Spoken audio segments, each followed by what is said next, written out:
Hello, everybody. I want to talk about the human and the soul today.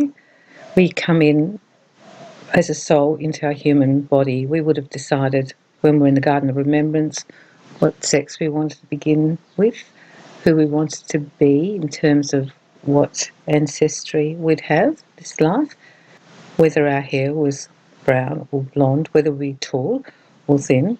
We decided all these things on a human level, and also some human qualities that we wanted to have in this life. Our soul would have been the one deciding in the Garden of Remembrance, and then we come down and we are born and we begin our life as Wendy or John or Mary, whatever we choose. We begin this life. The soul and human qualities of ourselves still remain, however, when we're on the earth. So I have my soul and I have my human. It is important to separate these two because it'll help you live your life a bit more easily, because I believe that people either live predominantly from their human or from their soul, and we can also interchange how we do it. When we live from the human perspective, everything is human. It's very much more in the material world and the physical world. It's more about daily living and going to work and doing all those things that we need to do, bringing up families and feeding the dog. The human is doing the work here, it's doing the earth work. However, the soul is still operating at the same time, and the soul is our intuition. The soul brings in with it our gifts. It will bring in our past life memories. It will also bring in our personalities that we've been in other lives. So if we've been a certain way, maybe we're a very deep thinker and but with a good sense of humour, that will come through into our human. However, it's coming through and being generated from our soul. When we come from the soul, we're coming from our intuition a lot more than the human. The human's very head. Humans have got lots of rules on what you should do and what you shouldn't do. And humans are very guided by time and space as well, because as a human, you can't leave your body. As a soul, you actually can. The soul is interested in more ethereal and spiritual aspects of life. The gut feeling will be the most important feature of the soul. It won't be a head thing, it'll usually be a gut thing.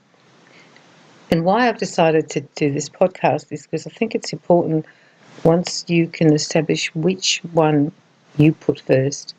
In my case, I put the soul first. The soul always wins. I always say it like driving a car, and the soul is actually driving the car and the human's in the back and doing as it's told, so to speak.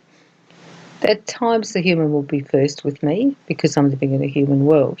But underpinning my entire life is my soul body, and I will always come back to that.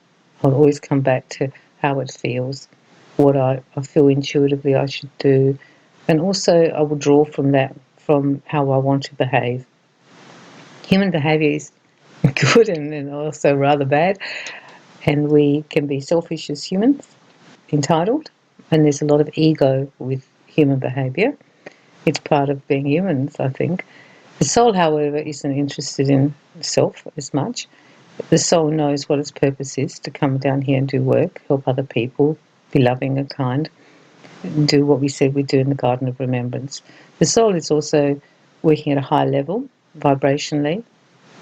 The human has to vibrate a certain way so it can sit in the actual body, whereas the soul can vibrate much higher, and the soul can leave the body quite easily. The human is stuck in the human form, but the soul isn't necessarily so. Therefore, doing things like meditating, and for some people astral travel and healing, all these things will come through from our soul and our soul memories and our soul gifts.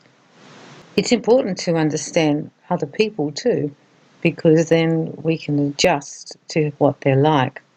People who are human first will always be talking about human subjects, about movies and what they did on the weekend and their kids and their problems. They will also be talking about where they're going on a trip or how they're renovating the house. It will be very human-based.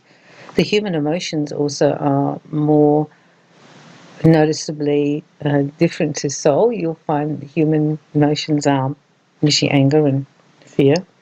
There's a lot of blaming that goes on too in the human world, and emotional issues that don't always get sorted out. because humans by their very nature can be ego-driven and they always think they're right. Whereas when people are coming from a soul level, they will be different. They will be interested in the spiritual life. They will often be more religious and have faith. They'll follow, as I said, their gut. They'll also tend to come more from love. It's easier when you come from your soul to come from love. Your human wants to be a cranky little bitch, but your soul is saying, come on now, step it up, come from love, try and see it from another person's point of view. It's a much different way of thinking and of living as well.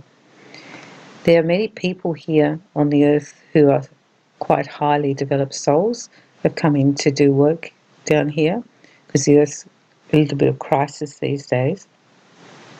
However, it's very hard if you're a soul person to sometimes connect to a human person in that way. They don't always understand what you're talking about, or the vibrations can be a little bit different when you're coming from one aspect to the other. For example, if you're in the human form, vibration is always more dense than the soul form when you're discussing things or sitting together. I've become a little more skilled. I didn't used to understand it before, but now I can work out, well, we're having a human conversation here. This is going to be all human. And I just do that. And I just leave the soul part as not the first part of the way we're communicating right now, and we just talk human. Then when I'm with my soul friends, it's much easier because I just talk and the human comes in as well, but basically I'm talking from a different space. Once you realise the difference, it's so much easier. I just found it just so much easier to relate down here, and I could understand why people couldn't understand. It all made sense to me. So when I would speak to people, sometimes the soul would come through talking to them. I'm coming from Soul Wendy, and I noticed that they couldn't or wouldn't want to hear it. I realised that, from a human perspective, I could see where they were coming from, and I just was quiet then. Our soul is very powerful. I enjoy coming from my soul self. I think I've always done it, probably even before I realised the gift I had. I think if you're listening to these podcasts, you're probably a soul first person. We do all love shopping and eating and travelling. It's not that we don't incorporate and adore being human, because there are many aspects of being a human that are really wonderful. However, our actual source of understandings and our source of wisdom will come from the soul. There is a lot of wisdom hidden in the soul because it goes from past life to past life, incarnation, other dimensions. It brings with us a wealth that the human doesn't have. Wendy, this life as a human, only has this life to draw from. However, Wendy as a soul has many lives to draw from. And so by living in that soul life as Wendy, I can draw from the huge bank of knowledge and learning and wisdom and problems and things I did wrong before and lessons from before. We won't have as many lessons either if we're coming more from the human. We'll tend to avoid them and deny that this is happening. So if our lesson is to learn to be less stubborn and we come in human form, we just probably won't do it. However, if our lesson to learn to become less stubborn is in soul form and coming and we're using our soul first, we will tend to do some work around that and try and improve ourselves and our relationships and our generational relationships, because often stubbornness is inherited through the generations. Have a look at your life, work out which ones you really are, and I think you'll find it much, much easier, and work out which group you're in. I don't think one is better than the other. However, I operate better from a soul level, and particularly with this work, I need to better go from soul to soul when I'm talking to people who've passed, or if I'm tapping into past lives. Of course, I'm going to use my soul body. I found that on a daily life, I like to use both. You might be the same. You go out and buy a nice dress or something for the house, or I'm having a nice glass of wine, and that's very human. And then you go and do some meditation. and play with a singing bowl, and that will be more soul. The balance is important down here. You can't just live all your life in your soul way without learning and also being in the human world, and vice versa. If you live only human, I think you miss out a lot because you don't take on board all the things that your soul can offer you. The decision to which one you give first priority to is yours. However, I think you'll find that if you are basically on a spiritual path, you will be using the soul first. Also, I wanted to just add that do not be critical of being human. Being human is a pretty wonderful thing, and there are many lessons to be learned as a human, especially within relationships. Try not to think that it's not so good to be a human.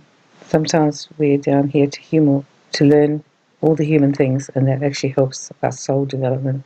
So don't negate being human, because there are a lot of lessons within it. And that's probably why we came down in this environment, because it's actually quite difficult in this dimension, Earth. I don't think it's one of the easiest places to visit. So there's going to be a lot of learning down here. So have a good week. Think about it more. And I think you'll find your life is a little easier once you figure out which one you are. So I'm sending you love and light.